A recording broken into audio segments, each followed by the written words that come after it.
नमस्कार, सत्यमेव जयते या बातमीपत्रात आपलं स्वागत. मी स्नेहिल शिवाजी.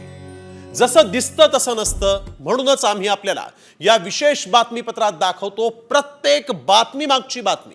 आणि आज या विशेष बातमीपत्राची सुरुवात करणार आहोत एका महत्त्वाच्या बातमीनं. बातमी ज्याच्याकडे जगाचं लक्ष लागलेलं आहे. होय, भारत पाकिस्तान युद्धाचं काउंटडाऊन सुरू झालंय. भारताच्या तिन्ही दलांच्या प्रमुखांनी पंतप्रधान नरेंद्र मोदींची भेट घेतली आणि या भेटीनंतर आता पाकिस्तानने देखील तातडीची संसदेची एक विशेष बैठक बोलावली. त्यामुळे युद्धाचं वातावरण तापलेलं आहे. दोन्ही देशांमध्ये युद्धाबाबत नेमकं सध्या काय सुरू आहे पाहूयात सविस्तर या विशेष रिपोर्टमध्ये. कारवाईच्या भीतीनं पाकची तंतरली.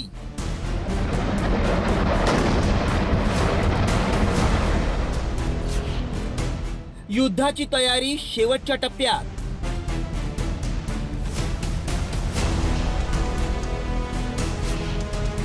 पाकिस्तानमध्ये संसदेची विशेष बैठक.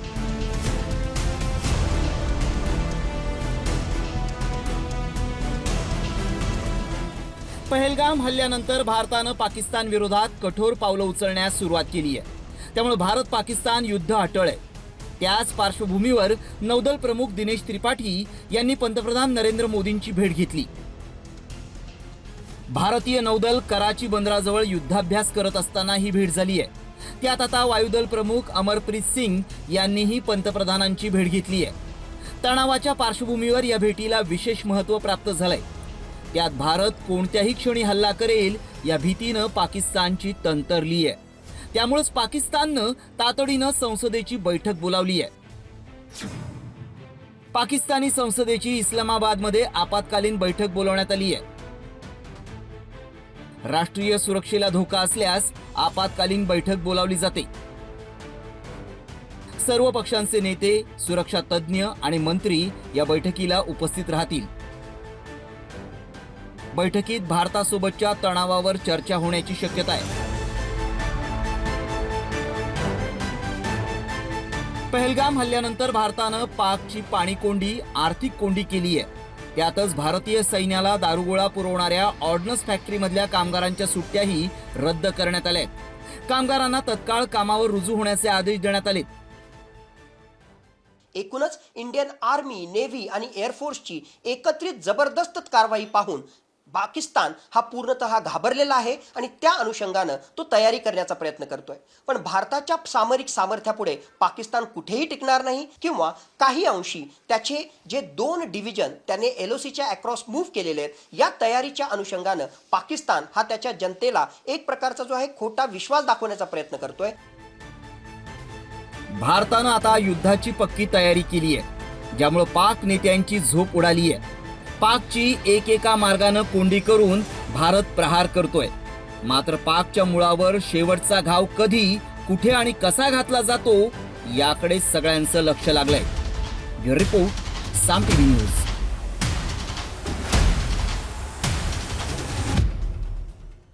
तर पाकिस्ताननं पुन्हा भारताला अणुबॉम्ब हल्ल्याची धमकी दिली. मरियम शरीफ नंतर आता पाकिस्तानच्या राजदूतानं ही दरपोक्ती केली आहे. त्यामुळे अण्वस्त्रांमध्ये कोण शक्तिशाली आहे हा मुद्दा पुढे आला. पाहूयात नेमकं सत्य काय या स्पेशल रिपोर्टमध्ये. पाकची पुन्हा अणुबॉम्बची धमकी.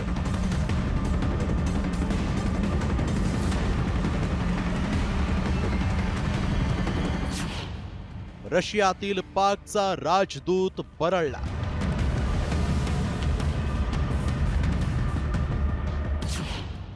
भारताकडे बघाल तर इतिहासात जमा व्हाल.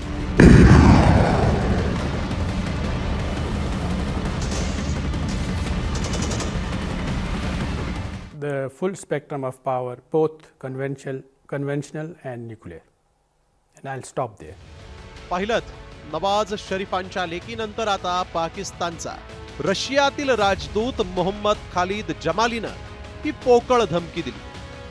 सिंधू नदीचं पाणी अडवलं किंवा वळवलं तर थेट युद्ध पुकारू आणि अणुबॉम्बचा वापर करू अशी दरपोक्ती या जमालीनं दिली आहे. हा जमाली नेमकं काय म्हणतोय ते पुन्हा पहा.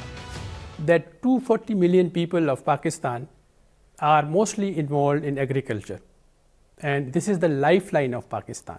Any attempt to usurp the water of the lower riparian, or to stop it, or to divert it, would be an act of war against Pakistan, and would be responded the full spectrum of power, both conventional and nuclear. And I'll stop there. पाकचा हा रशियात बसलेला राजदूत भारताला अण्वस्त्राची धमकी देतोय. काय तर म्हणे आम्ही पूर्ण ताकदीनं उत्तर देऊ आणि वेळप्रसंगी अण्वस्त्रांचा वापर करू. परंतु या पाकिस्तान्यांचं डोकं गुडघ्यात असतं असं का म्हणतात, तर त्याचं उत्तर हेच आहे की हा पाकाड्या ज्या रशियात बसलाय त्याच रशियानं सगळ्यात आधी भारताला पाक विरोधातील लढाईला पूर्ण पाठिंबा दिलाय. पण मरियम नवाज नंतर हा राजदूत असे एक ना अनेक महत्वाच्या पदावर बसलेले नागरिक इतके भयभीत का झालेत, त्यासाठी देखील एक नजर टाकूया आपल्या सामर्थ्याकडे. अणुबॉम्ब सज्जतेबाबत भारत 6व्या स्थानावर तर पाकडे 7व्या क्रमांकावर. फेडरेशन ऑफ अमेरिकन सायंटिस्टच्या माहितीनुसार भारताकडे 180 पेक्षा जास्त अणुबॉम्ब तर पाकिस्तानकडे 170. भारताकडे उच्च क्षमतेचे 10 ते 20 हायड्रोजन बॉम्ब तर पाकिस्तानकडे 0. भारताकडे 50 ते 100 वॉरशेड निर्माण करण्याची क्षमता तर पाकिस्तानकडे 50 ते 80 निर्माण करण्याइतकंच युरेनियम. इतका बलाढ्य आपला देश आणि तितकाच शस्त्रसज्ज. कारण जितकं पाकचं बजेट आहे तितकं आपलं संरक्षण विभागाचं बजेट आहे. आता पहा आपला आणि पाकिस्तानचा अणुबॉम्ब संदर्भातला इतिहास. भारतानं 1974 मध्येच बुद्ध हसला म्हणत अणुबॉम्बची यशस्वी चाचणी केली आणि जगात अण्वस्त्र सज्जतेत आपलं नाव कोरलं. त्यानंतर 24 वर्षांनी पुन्हा 1998 साली जेव्हा भारतानं 5 अणुबॉम्बची पोखरणमध्ये चाचणी घेतली, तेव्हा मात्र या टरकलेल्या पाकिस्ताननं अणुबॉम्बची चाचणी घेत आम्ही पण अण्वस्त्र सज्ज आहोत हे दाखवण्याचा केविलवाना प्रयत्न केला. पाकिस्तान का कोई भी दुश्मन पाकिस्तान पर हमला करते वक्त 10 बार सोचेगा तो उसकी वजह यह है कि अल्लाह ताला के फजल से पाकिस्तान आज एक एटमी कुव्वत है. पाकिस्तान के पास एटम बॉम्ब है. आजवर झालेल्या युद्धात एक घाव 2 तुकडे करत भारतानं पाकिस्तानला सपाटून हाणलाय आणि हे जगजाहीर आहे. त्यामुळेच या बेताल वक्तव्य करणाऱ्यांनी आपल्या पूर्वजांना किंवा हयातीत असलेल्या बापाला जाऊन विचारावं की 90,000 कैद्यांना सोडण्यासाठी शिमला करार करताना भुट्टोंना कसं नाक घासत भारतात यावं लागलं होतं. जर भारतीय सामर्थ्याचा हा इतिहास आठवत नसेल आणि तरीही भारताकडे हे पाकडे दुष्ट नजरेनं बघत असतील तर आता या पाकिस्तानला इतिहासातच पाठवण्याची वेळ आली आहे. ब्युरो रिपोर्ट, साम टीव्ही मराठी. तर पाकिस्तान विरुद्धच्या तणावाच्या काळामध्ये भारतीय लष्कराची ताकद प्रचंड वाढली. भारतीय सैनिक आता इग्ला एस क्षेपणास्त्रांनी सुसज्ज आहेत आणि त्यामुळे शत्रूची लढाऊ विमानं, हेलिकॉप्टर आणि ड्रोन आता वाचू शकणार नाहीत. रशियासोबत केलेल्या 260 कोटी रुपयांच्या विशेष खरेदी करारांतर्गत ही क्षेपणास्त्र पुरवण्यात आलेली आहे.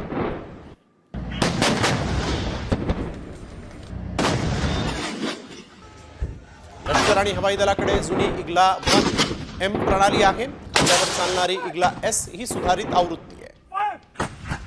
इग्ला एस ची इंटरसेप्शन रेंज ही 6 किलोमीटर पर्यंत.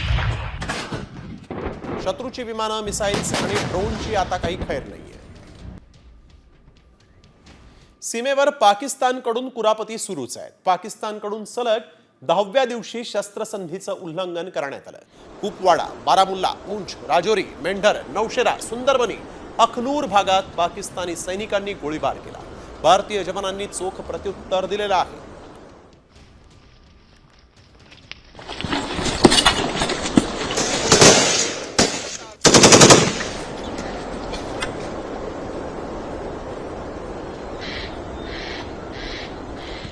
भारतानं आता पुन्हा पाकिस्तानच्या 2 मोठ्या नेत्यांना दणका दिलाय. बिलावल भुट्टो जरदारी आणि माजी पंतप्रधान इम्रान खान यांचं ट्विटरचं खातं आता भारतात बंद करण्यात आलेलं आहे. या बिलावल भुट्टो जरदारीनं कालच भारताच्या बद्दल गरळ ओकली होती आणि त्यानंतर ही कारवाई करण्यात आलेली आहे. पाकिस्तानच्या पंतप्रधानांचं खातं देखील 2 दिवसांपूर्वीच भारतानं बंद केलेलं आहे.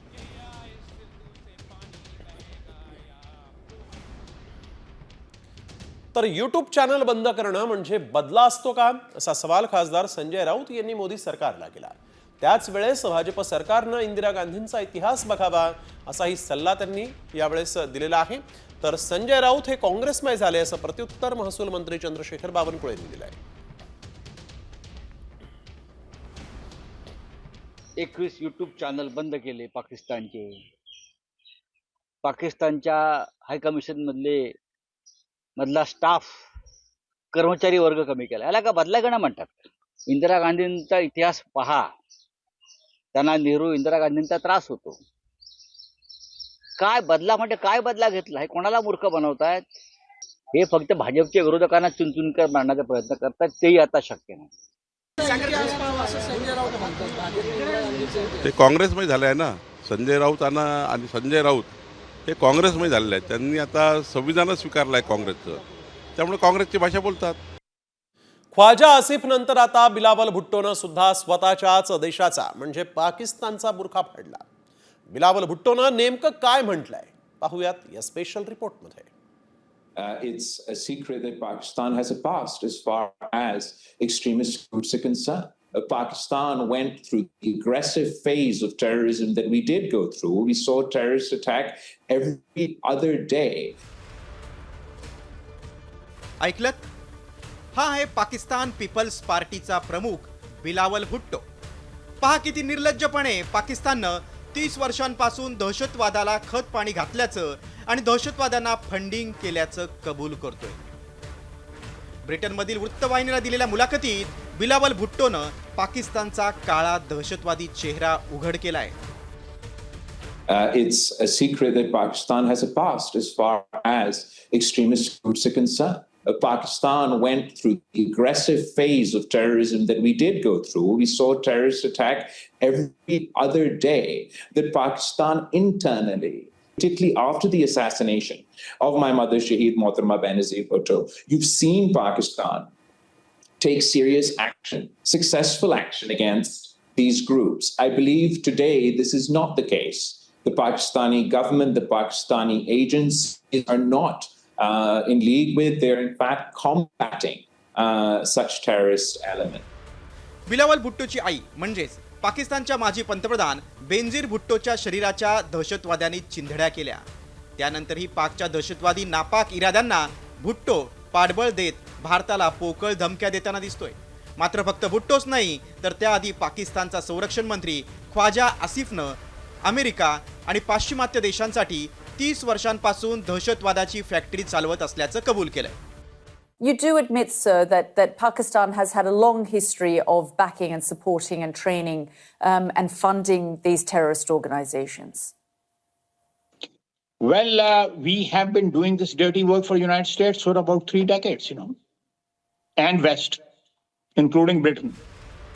पहलगाम दहशतवादी हल्ल्यात 28 भारतीयांचा मृत्यू झाला. त्यानंतर भारत आणि पाकिस्तानमध्ये तणावाची परिस्थिती निर्माण झाली आहे. दोन्ही देशांमध्ये युद्ध भडकण्याची चिन्ह आहेत.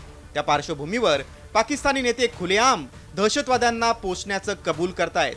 त्यामुळे पाकिस्तानचा बुरखा फाटलाय. आता तरी डबल ढोलकी अमेरिका पाकिस्तानच्या नांग्या ठेचण्यासाठी भारतासोबत उभी राहणार का याची चर्चा रंगली. मात्र काही झालं तरी खुलेआम दहशतवादाला पाठबळ देणाऱ्या पाकिस्तानवर कठोर निर्बंध आणण्यासाठी आता दबाव वाढायला हवा. ब्युरो रिपोर्ट, साम टीव्ही न्यूज. भारतानं पाकिस्तानला आणखीन एक धक्का दिलाय. भारत सरकारनं चिनाब नदीवरील बगलिहार धरणातून पाकिस्तानला जाणारा पाण्याचा प्रवाह थांबवला. तर झेलम नदीवरील किशनगंगा धरणाचंही पाणी थांबवण्याचा निर्णय घेतला जाऊ शकतो.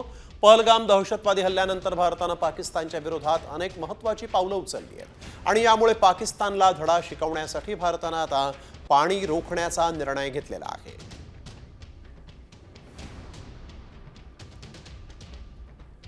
तर अमृतसरमध्ये हेरगिरी करणाऱ्या दोघांना पंजाब पोलिसांनी अटक केलेली आहे. पलकशेर मसीह आणि सूरज मसीह अशी त्यांची नावं आहेत. गोपनीय माहिती पाकला पुरवल्याचा त्यांच्यावर आरोप आहे.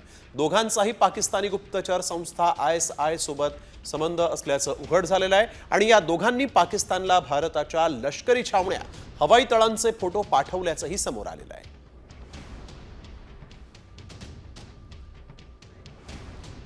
तर CRPFच्या जवानाला पाकिस्तानी महिलेशी लग्न करणं महागात पडलं. पाकिस्तानी महिलेशी लग्न केल्यामुळे त्याला आपली नोकरी गमवावी लागली. मुनीर अहमद असं या जवानाचं नाव असून त्यानं हे लग्न लपवल्याचा आरोप करण्यात आला आहे. त्यामुळे जवानाला नोकरीवरूनही काढून टाकण्यात आलेला आहे.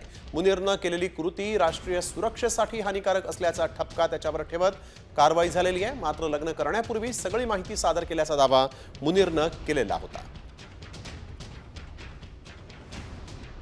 हमारी शादी 24 मई 2024 को हुई थी वीडियो कॉन्फ्रेंस के जरिए. ये मेरी कज़न है, मेरे मामू की बेटी है. मैंने अपने विभाग को शादी की अनुमति के लिए सूचना देने के लिए मैंने 31/12/2022 को मैंने एक लेटर लिखा था. उसमें मैरिज का कार्ड, शादी कहाँ पे होगी ये और ये सब चीज़ें उसमें लिखी गई. आपत्तियों का निवारण करके शादी का कार्ड लगा के मैंने डिपार्टमेंट को दी. भारत पाकिस्तान युद्ध भडकण्याची चिन्ह असतानाच पाक लष्कर प्रमुखाच्या पायाखालची जमीन सरकली. तर पाक सैन्यानं लष्कर प्रमुखाच्या विरोधातच बंडाचा झेंडा फडकवलाय. मात्र पाक सैन्य एवढं का बिथरलंय? पाहुयात पाकमध्ये नेमकं काय घडतंय या स्पेशल रिपोर्टमधून.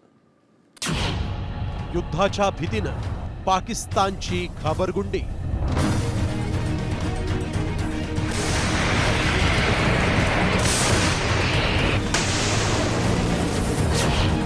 मुनीर पसार, लष्कर बेजार.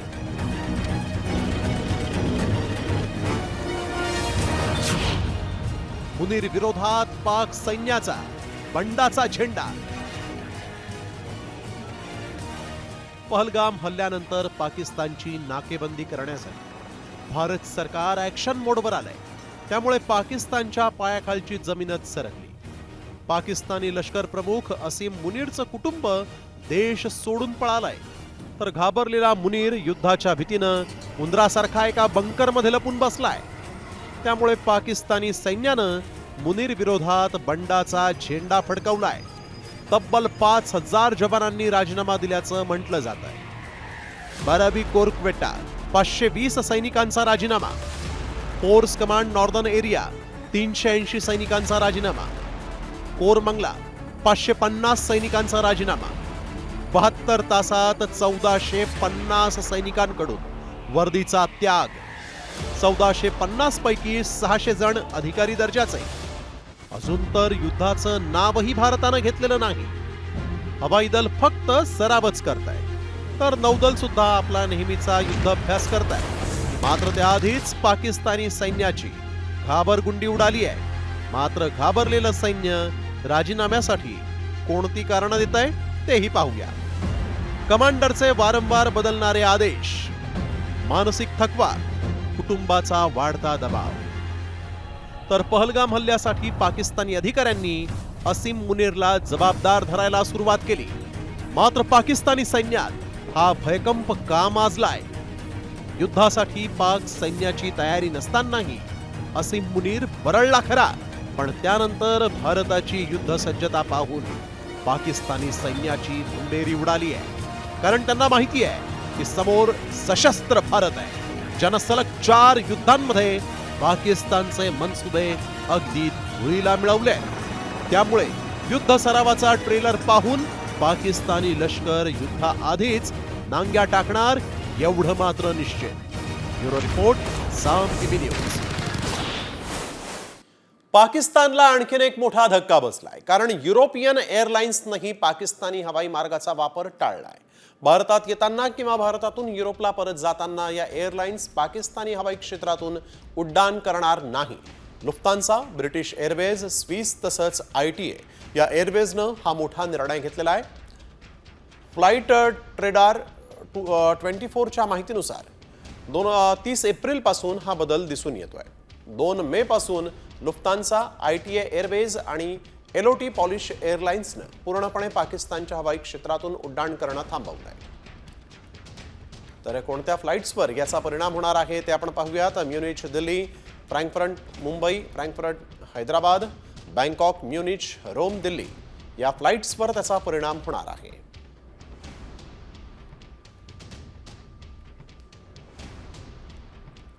तर भारताच्या कारवाईनंतर पाकिस्तान बिथरलंय. भारतीय बंदरामध्ये पाकिस्तानी जहाजांना प्रवेश बंदी करण्यात आली होती आणि त्यानंतर आता पाकिस्ताननेही आपल्या बंदरांमध्ये भारतीय जहाजांना प्रवेश करण्यास बंदी घातली आहे. पहलगाम हल्ल्यानंतर केंद्रानं कठोर निर्णय घेतले होते आणि त्यात पाकिस्तानमधून किंवा पाकिस्तान मार्गे येणाऱ्या सर्व प्रकारच्या आयात वस्तूंवर बंदी घातली गेली होती. तसंच पाकिस्तानी जहाजांना भारतीय बंदरांमध्ये प्रवेश करण्यासही बंदी घालण्यात आली होती. पाकिस्तानसोबतची टपाल आणि पार्सल सेवाही भारतानं बंद केली आहे.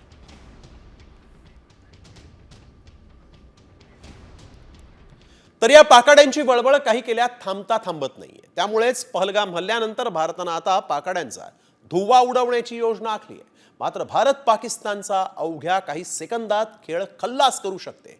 हे आम्ही का म्हणतोय जाणून घेऊयात या स्पेशल रिपोर्टमधून. भारत करणार पाकड्यांचा सफाया.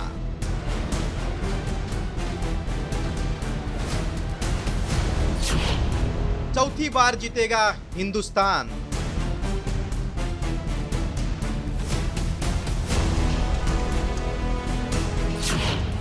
काही सेकंदात पाकड्यांचा खेळ खल्लास.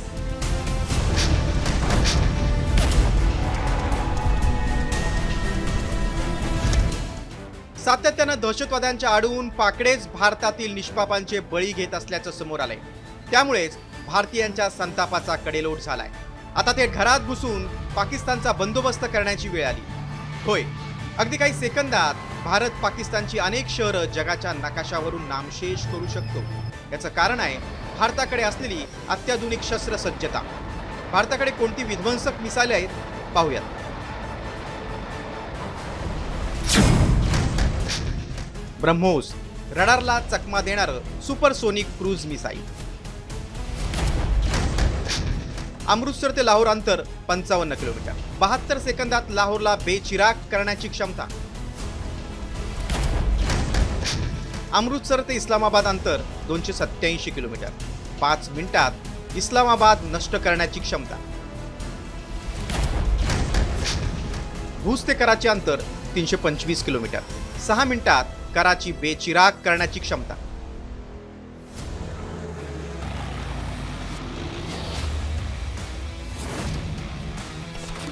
भारताकडे असलेलं दुसरं विध्वंसक मिसाईल म्हणजे शौर्य मिसाईल.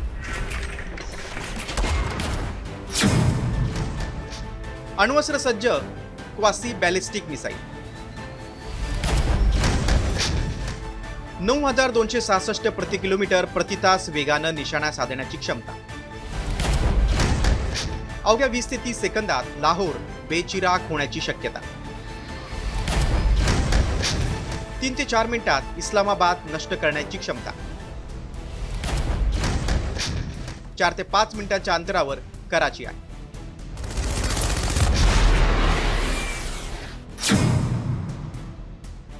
प्रलय, हायपरसोनिक बॅलिस्टिक मिसाईल.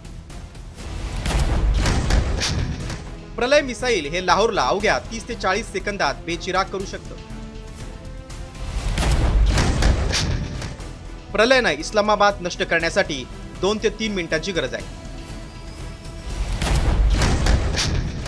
कराची शहराचा विध्वंस करण्यासाठी 3 ते 4 मिनिटांची आवश्यकता आहे.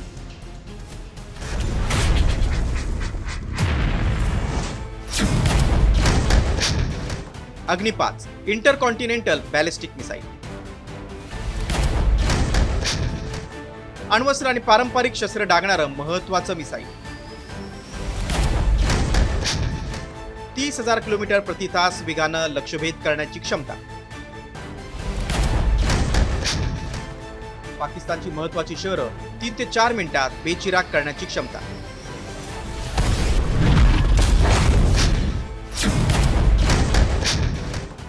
हायपरसोनिक मिसाईल 20 ते 30 सेकंदात लाहोर नष्ट करण्याची क्षमता.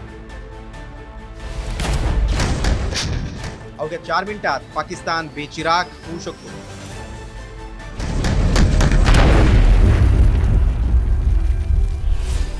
अण्वस्त्र सज्ज आणि तगडे मिसाईल ताफ्यात असल्यानं पाकिस्तानला धुळीस मिळवण्यास काही सेकंदही पुरेसे आहेत. त्यामुळे पाकिस्तानची हेकडी धुळीत मिळवण्यासाठी आणि भारत संयमी असला तरी कमकुवत नाही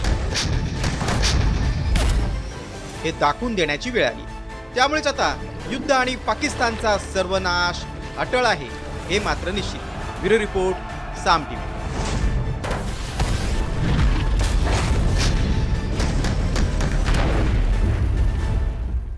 तर भारत पाकिस्तान युद्ध भडकल्यास फक्त पाकिस्तानच नव्हे तर इतरही शेजाऱ्यांचा भारताला धोका असल्याचं समोर आलं. मात्र त्याची कारणं काय पाहूयात या रिपोर्टमध्ये. पाकाड्यांपेक्षा भारताला शेजाऱ्यांचा धोका.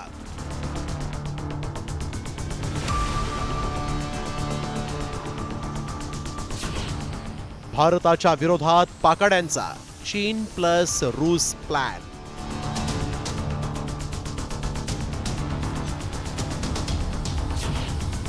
भारताच्या कोंडीसाठी चीनी मैदानात.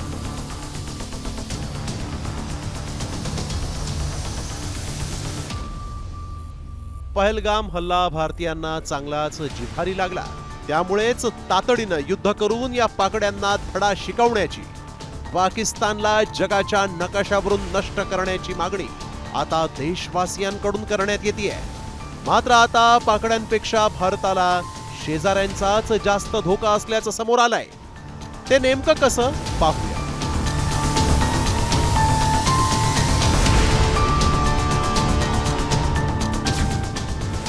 भारताची पाक, चीन, नेपाळ, म्यानमार आणि बांगलादेश सोबत 15,000 किलोमीटरची सीमा. चीनकडून पाकिस्तानला शस्त्रांचा पुरवठा. युद्ध भडकल्यास सीमेवरील लष्करी सॅटेलाइटद्वारे चीन पाकची मदत करणार. गृहयुद्धानंतर चीन्यांची बांगलादेशींना भारताच्या विरोधी फूस. चीन म्यानमार दृढ संबंध. ईशान्य भारताला म्यानमारच्या दहशतवाद्यांचा धोका. नेपाळचे पंतप्रधान ओलींची भूमिका चीनकडे झुकलेली.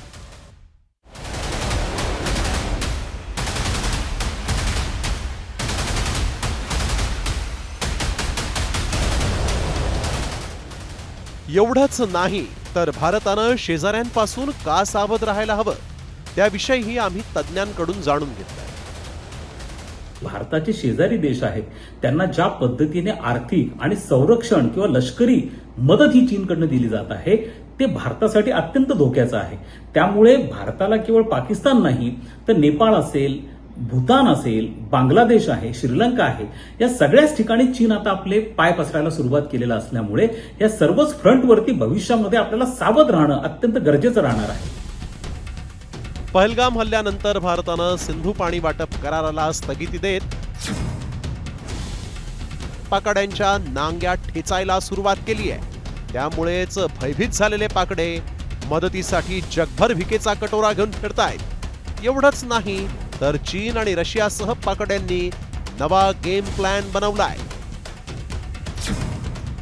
पहलगाम हल्ल्यानंतर पाकड्यांविरोधात जगभरात रोष.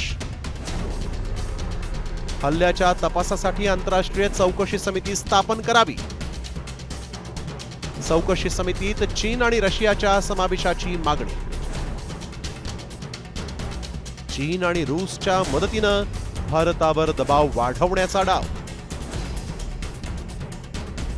भारतानं सार्क देशांच्या संघटनेवर आपला प्रभाव कायम ठेवलाय. मात्र भारत चीनच्या विस्तारवादी धोरणांमधील सर्वात मोठा अडथळा आहे.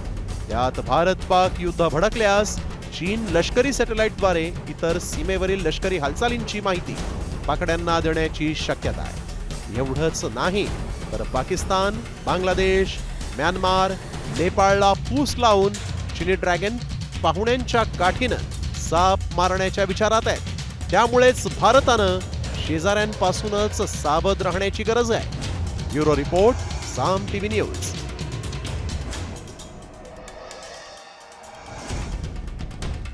तर पाकिस्तानचा आणखीन एक धोकादायक कट उघड झालेला आहे. भारताच्या इशाऱ्यानंतर पाकिस्तान घाबरलं असून पीओकेमधील नागरिकांना दहशतवादी कारवायांसाठी शस्त्र प्रशिक्षण द्यायला सुरुवात करण्यात आली आहे.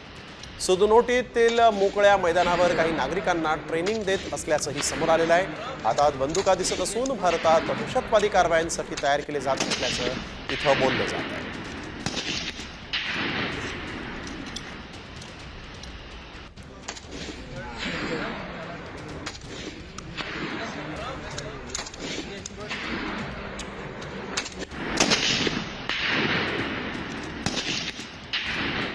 तर पहलगाम दहशतवादी हल्ल्याचे धागेदोरे NIAच्या हाती लागलेत आणि यामध्ये दहशतवाद्यांनी नेमके कोणते कोड वापरले होते आणि आता या दहशतवाद्यांच्या आकांचा कसा बुरखा फाटलाय पाहूयात या स्पेशल रिपोर्टमध्ये. दहशतवाद्यांच्या टूल किटचा भांडाफोड. काय आहे दहशतवाद्यांची डेड ड्रॉप पॉलिसी?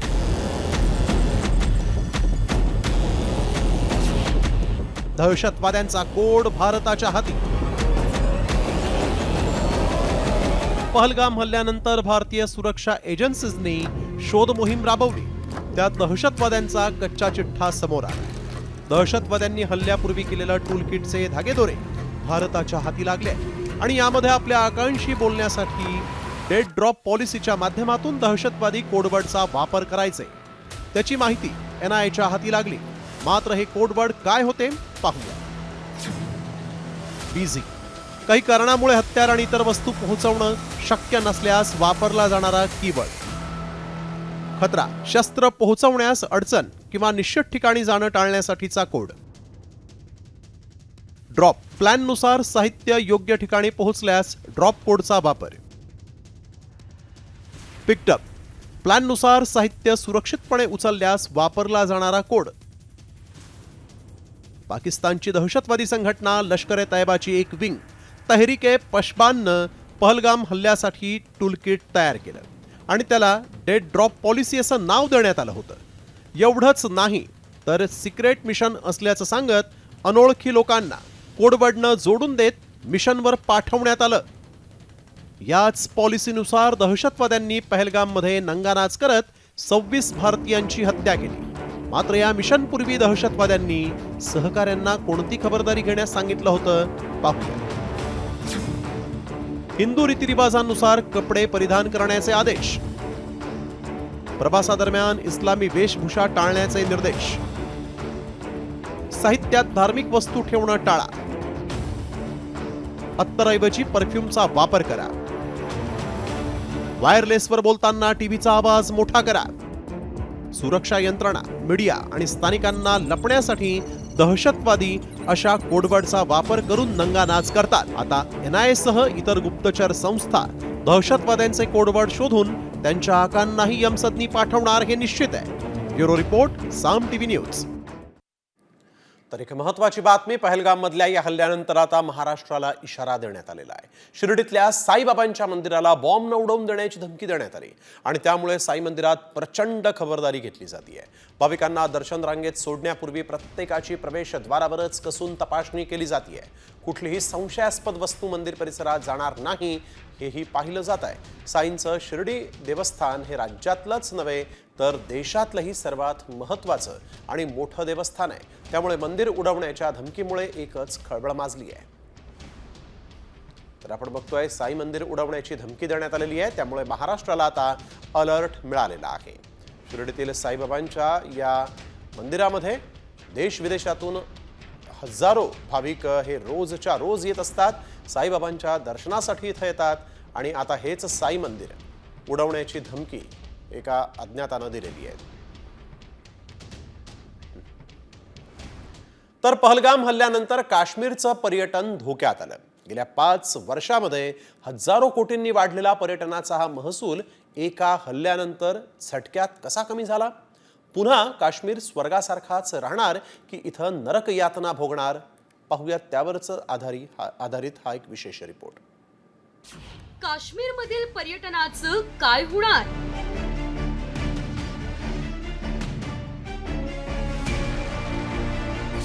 पर्यटन उद्योग कोलमडला.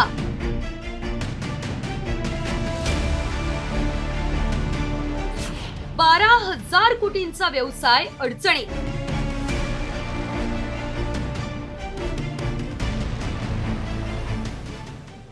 काश्मीरचं स्वित्झर्लंड म्हणून ओळख असणाऱ्या पहलगाममध्ये दहशतवादी हल्ला झाला आणि काश्मीरमधील पर्यटन क्षेत्राला जबरदस्त धक्का बसला. काश्मीरमध्ये सुमारे 5 लाख लोक पर्यटनाशी निगडीत व्यवसाय करतात.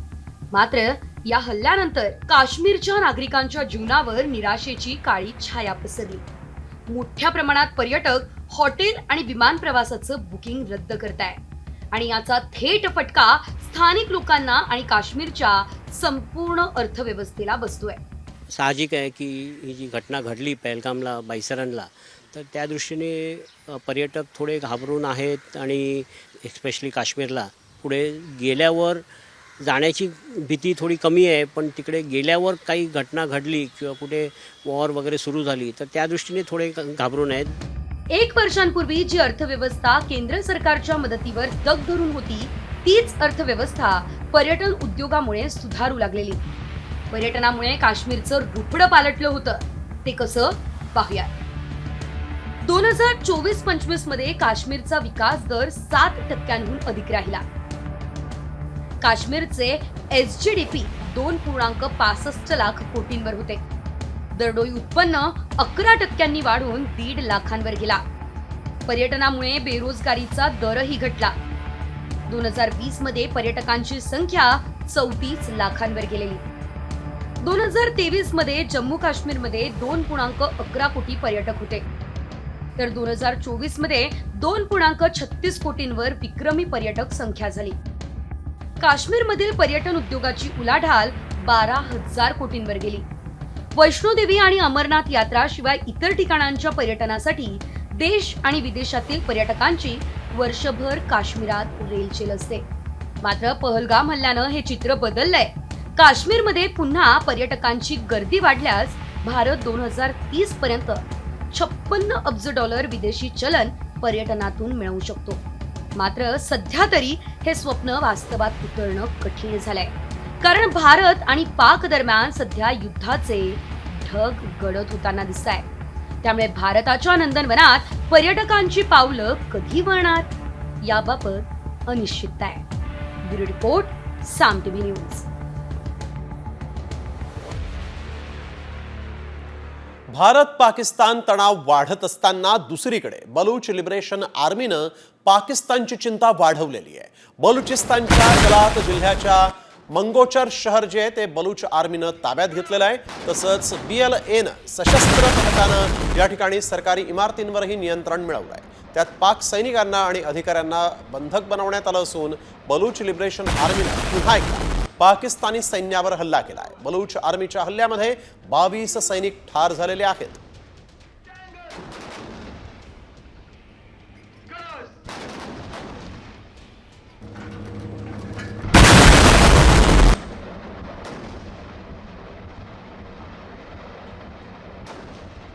तर आपण बघतोय एकीकडे भारतानं पाकिस्तानची कोंडी केलेली असताना आता मात्र बलूच लिबरेशन आर्मी यांनी पाकिस्तानवर हल्ला केलेला आहे. पाकच्या अधिकाऱ्यांना बंदी बनवून ठेवण्यात आलेला आहे.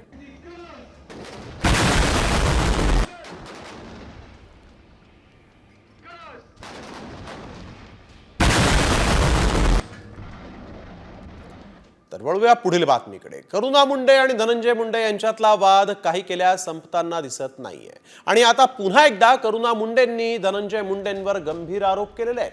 धनंजय मुंडेंनी 18 तुकडे करण्याची धमकी दिल्याचा आरोप करुणा मुंडेंनी केला आहे. या धमकी संदर्भातील पुरावे लवकरच कोर्टात सादर करणार असल्याचंही त्यांनी सांगितलेलं आहे. धनंजय मुंडेंनी मला स्वतः धमकी दिली आहे की तुझे 18 तुकडे करणार आहे मी. तो मी त्यांना सांगितलेलं आहे की तू जरी एक बापाची औलाद आहे तो माझे एक तुकडे तो छोड, मला माझ्या केसाला धक्का लावून तू सुद्धा मला दाखवा, नंतर मी बघते. असा सगळा दिलेला आहे. तो कोर्टामध्ये हे सगळं मी पुरावे सहित आणि NC पण केलेली आहे या सगळी गोष्टीवरती. पर पोलीस अधिकाऱ्यांनी अजून ते लोकांना बोलवून स्टेटमेंट पण घेतलेला नाही आहे.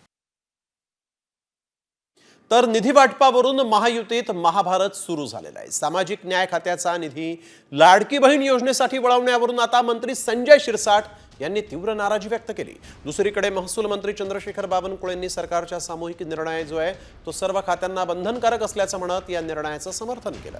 तर लाडक्या बहिणींसाठी पैसा वळवला, रडता कशाला असा हल्लाबोल खासदार संजय राऊत यांनी केला आहे. माझ्या खात्याचे जवळपास 425 कोटी रुपये हे वर्ग करण्यात आलेले आहेत. पूर्वी सुद्धा माझ्या खात्यातून 7,000 कोटी जवळपास वर्ग करण्यात आले होते आणि याची मला काही कोणती कल्पना सुद्धा नाही आहे, मला त्याची माहिती नाही आहे. परंतु जर सामाजिक खात्याची जर आवश्यकता नसेल किंवा त्या खात्यामध्ये पैसे खर्च करायचे नसतील ते खातं बंद केलं तरी चालेल. शेवटी एखादी योजना जेव्हा राज्य म्हणून आपण चालू करतो तेव्हा ती योजना राज्याने चालवायची असते. राज्य हे काही कोणी सामाजिक न्याय, महसूल असं वेगवेगळं जरी आम्ही काम करत असलो तरी जेव्हा सामूहिक निर्णय होतात ते सामूहिक निर्णय सर्वच खात्यांना बंधनकारक असतात. माझ्या खात्याचा पैसा वळवला, अहो लाडका बहिणींना दिला ना, तुम्हाला कशाला पैसा पाहिजे? लाडका बहिणींना तुम्ही पैसे दिलेत म्हणून तुम्ही रडताय. त्याआधी कसे हसत होतात मतं पाहिजेत म्हणून. तुम्हाला पैसा आता माझा तुमच्या खिशातला पैसा वळवलाय का सरकारीच पैसा आहे? आणि आता बातमी शिवसेनेसंदर्भातली आहे. शिवसेना पक्ष आणि धनुष्यबाण चिन्हा प्रकरणी सुप्रीम कोर्टात 1.5 वर्षांनंतर सुनावणी होणार आहे. ठाकरे गटानं फेब्रुवारी 2023 मध्ये दाखल केलेल्या याचिकेवर 7 मे रोजी पहिल्यांदा सुनावणी होणार आहे. निवडणूक आयोगानं पक्ष आणि चिन्ह एकनाथ शिंदेंना देण्याच्या निर्णयाविरोधात ठाकरे गटानं सुप्रीम कोर्टात याचिका दाखल केली होती. 7 मे रोजी तरी सुनावणी होते का हे पाहणं आता महत्त्वाचं ठरणार आहे. तर आपण बघतोय शिवसेना पक्ष चिन्हा प्रकरणी 1.5 वर्षांनंतर सुनावणी होणार आहे. 7 मे रोजी या संदर्भातली सुनावणी होते. सुप्रीम कोर्टात ही महत्त्वाची सुनावणी पार पडेल.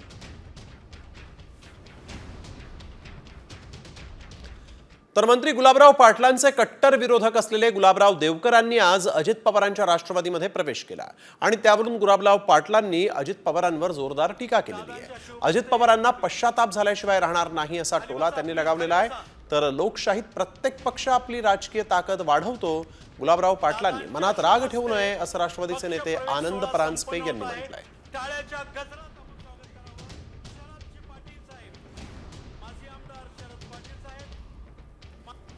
प्रवेश केला म्हणजे काय फार मोठं काम केलं असं थोडी होतं. अजितदादांचे नेहमी त्यांनी भाषणामध्ये पाहिजे त्या प्रमाणात टीका केल्या.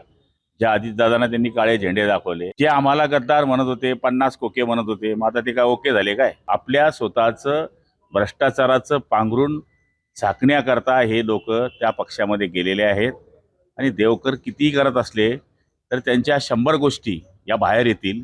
त्यावेळेस अजितदादांनाही म्हणावं लागेल की गुलाबराव जे म्हणत होता ते खरं आहे. लोकशाहीमध्ये प्रत्येक राजकीय पक्षाला आपली ताकद वाढवण्याचा अधिकार आहे. माजी मंत्री गुलाबराव पाटलांना विनंती आहे की कुठल्याही प्रकारचा राग त्यांनी मनामध्ये आणू नये. ज्यावेळेला मुक्तागिरीवर अनेक प्रवेश होत असतात त्यावेळेला त्या पक्षाच्या नेत्यांना आपण विचारत असता का? आणि ज्यांचा काल प्रवेश झाला हे अजितदादांचे जुने सहकारी चिकार वर्ष राहिलेले, त्यामुळे स्वाभाविकच त्यांचा ओढा हा माननीय अजितदादा पवारसाहेबांच्या नेतृत्वाकडे असणं हे स्वाभाविक आहे. महाबळेश्वर इथं महापर्यटन उत्सव सोहळा पार पडला आणि या कार्यक्रमात उपमुख्यमंत्री शिंदेंनी त्यांच्या दरेगाव दौऱ्यावर भाष्य केलेलं आहे. तर उपमुख्यमंत्री एकनाथ शिंदेंच्या वारंवार दरेगाववर जाण्यावरून मुख्यमंत्र्यांनी मिश्किल टोला हाणलाय. तर आपण बघतोय शिंदेंच्या गावातच 1-2 कॅबिनेट घ्या असं फडणवीस म्हणाले. मी गावी आल्यावर मुंबईचं टेम्परेचर वाढतं असंही शिंदेंनी यावेळेस म्हटलेलं आहे. पुढच्या 1-2 कॅबिनेट इथंच घेतो असं मग देवेंद्र फडणवीस म्हणाले.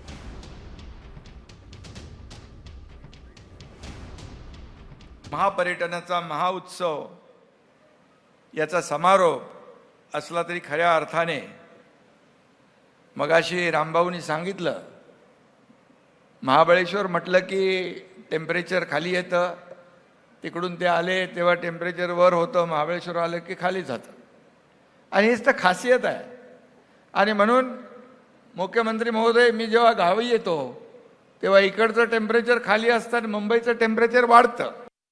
शिंदे सॅमसनचं बरं आहे, त्यांचं दरेगाव इथेच आहे, त्याच्यामुळे त्यांना इथे म्हणजे ते इथले भूमिपुत्रच असल्यामुळे त्यांना येण्याची संधी मिळते, पण आम्हाला ती संधी कमी मिळते. पुढच्या काळामध्ये आम्ही 1-2 कॅबिनेट दरेगावातच घेऊ, म्हणजे आम्हालाही तिथे येण्याची संधी मिळेल. या ठिकाणी येतात, इथनं ते नवसंजीवनी घेतात आणि पुन्हा एकदा ती नवसंजीवनी घेऊन मुंबईमध्ये जनसेवेमध्ये रुजू होतात. तर वळूया पुढील बातमीकडे. माहिती अधिकाराचा गैरफायदा घेणाऱ्यांना आता अजित पवारांनी चांगला इशारा दिला. खोट्या तक्रारी करणाऱ्यांना आणि त्रास देणाऱ्यांचा मी वेळीच बंदोबस्त करणार आहे. बीडमध्ये ब्लॅकमेलर लोकांची अवस्था काय केली पहा, हा तुम्हाला इशाराच असल्याचं म्हणत अजित पवारांनी या लोकांना तंबी दिलेली आहे. अनेक तक्रारी त्याच्यात काही खऱ्या असतात, काही खोट्या असतात. संविधानाने जो काही कुणाला अधिकार दिलेला आहे त्या अधिकाराचा वापर समाजाच्या भल्याकरता झाला पाहिजे. कुणाला अन्याय न होता कामा नये.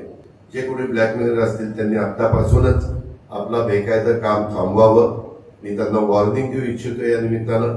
नाहीतर बीडमध्ये ब्लॅकमेलर मंडळींची काय आम्ही अवस्था केलेली आहे त्यापेक्षा वाईट अवस्था आम्ही लोक करू शकतो. आता विद्यार्थी आणि पालकांसाठी महत्त्वाची बातमी आहे. HSC बोर्डाच्या 12वीचा निकाल उद्या जाहीर होणार आहे. बोर्डाचे अध्यक्ष शरद गोसावींनी या संदर्भातली माहिती दिली आहे. विद्यार्थ्यांना दुपारी 1 वाजता ऑनलाईन निकाल पाहता येणार आहे. गुणपडताळणीसाठी विद्यार्थ्यांना 20 मे पर्यंत अर्ज करता येईल.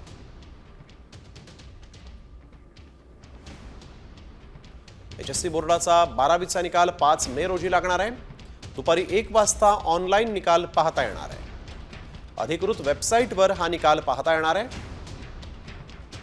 या लिंक आहेत, या लिंकवर जाऊन आपण 12वीचा निकाल उद्या दुपारी 1 वाजेनंतर पाहू शकता.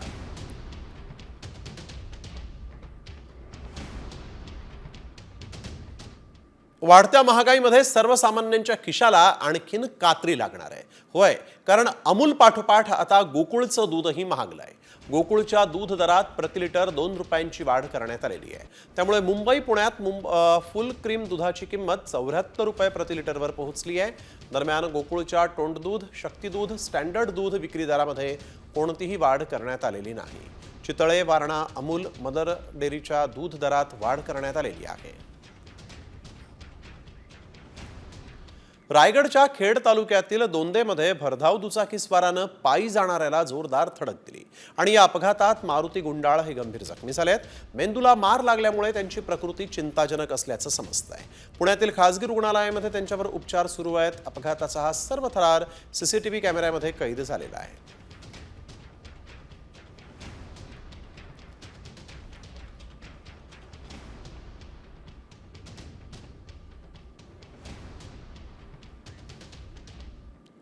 वळूया पुढील बातमीकडे. पुण्यात एका परप्रांतीय तरुणानं हुल्लडबाजी करत बाईक चालवलेली आहे.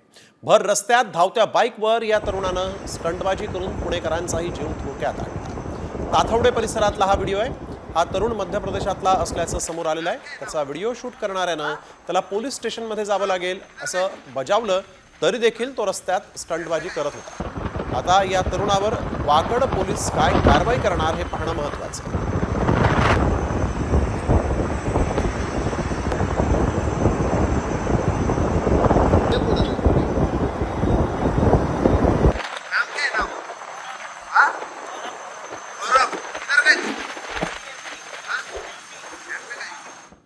नाशिकमध्ये शेतीच्या वादातून कुटुंबाला लाठ्या काठ्यांनी मारहाण करण्यात आली.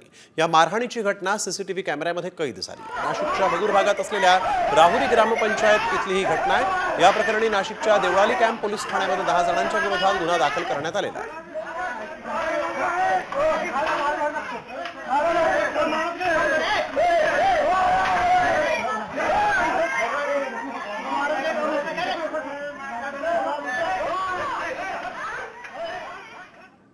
आता पाहूयात व्हायरल सत्य. पाकिस्तानातून प्रियकरासोबत भारतात आलेल्या सीमा हैदरला पुन्हा पाकिस्तानात पाठवलंय. होय, सीमाला पुन्हा पाकिस्तानात पाठवून दिल्याचा दावा करण्यात आला. मात्र खरंच सीमाला पाकिस्तानात पाठवलंय का? आम्ही याची पडताळणी केली आणि त्यावेळेस काय सत्य समोर आलं पाहूयात. मैं यही गुहार लगाऊंगी मोदी जी और योगी जी से, मैं इनकी शरण में हूँ, मैं इनकी अमानत हूँ. बेटी पाकिस्तान की थी, बहू भारत की हूँ, मुझे यहाँ रहने दिया जाए. हीच ती सीमा हैदर. मला पाकिस्तानात पाठवू नका अशी विनंती मोदी आणि योगींना करतीये. मात्र याच सीमा हैदरला पुन्हा पाकिस्तानात पाठवण्यात आलंय असा दावा करण्यात आलाय. मैं यही गुहार लगाऊंगी मोदी जी और योगी जी से, मैं इनकी शरण में हूँ, मैं इनकी अमानत हूँ. बेटी पाकिस्तान की थी, बहु भारत की हूँ, मुझे यहाँ रहने दिया जाए। सीमा हैदरला पाकिस्तानात पाठवलं.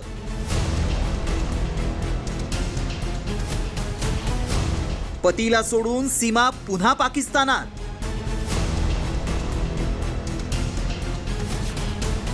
व्हायरल मेसेज मागचं सत्य काय?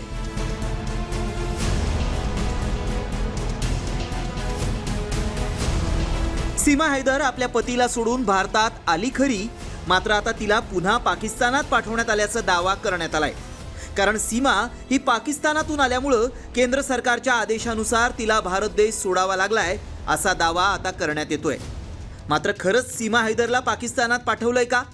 सीमा एकटीच पाकिस्तानात गेली की तिच्यासोबत तिच्या 4 मुलांनाही पाठवलं? असे अनेक प्रश्न उपस्थित होत आहेत. त्यातच आता भारतात सचिन मीनाशी लग्न केल्यानंतर तिला आणखी एक मुलगी झाली आहे. त्यामुळं खरंच सीमा पाकिस्तानात गेली का याची आम्ही पडताळणी केली. त्याआधी मेसेजमध्ये नेमका काय दावा केलाय पाहूयात.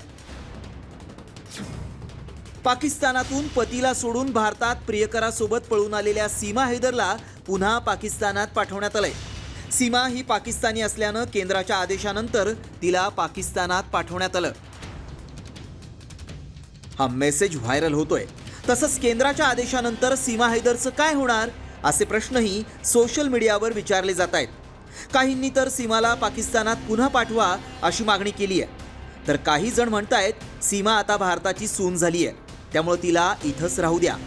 मात्र खरंच सीमा हैदर पुन्हा पाकिस्तानात गेली आहे का याची आम्ही पडताळणी सुरू केली. याबाबत अधिक माहिती मिळवण्यासाठी आम्ही सीमाच्या पतीशी संपर्क साधला.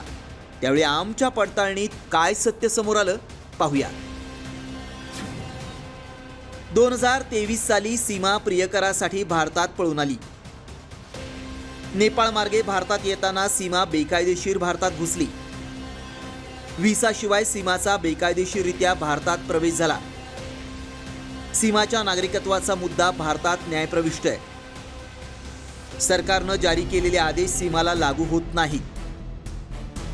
पाकिस्तानी नागरिकत्व असलेल्यांनाच केंद्राचे आदेश लागू होतात. त्यामुळं सध्या तरी सीमाला पाकिस्तानात पाठवलं जाणार नाही, कारण तिचा खटला सुरू आहे. निकाल आल्यानंतरच तिच्याबाबतचा निर्णय होईल. त्यामुळे सध्या तरी सीमा ही भारतातच राहू शकते. त्यामुळे आमच्या पडताळणीत सीमाला पाकिस्तानात पाठवल्याचा दावा असत्य ठरलाय. ब्युरो रिपोर्ट, साम टीव्ही न्यूज.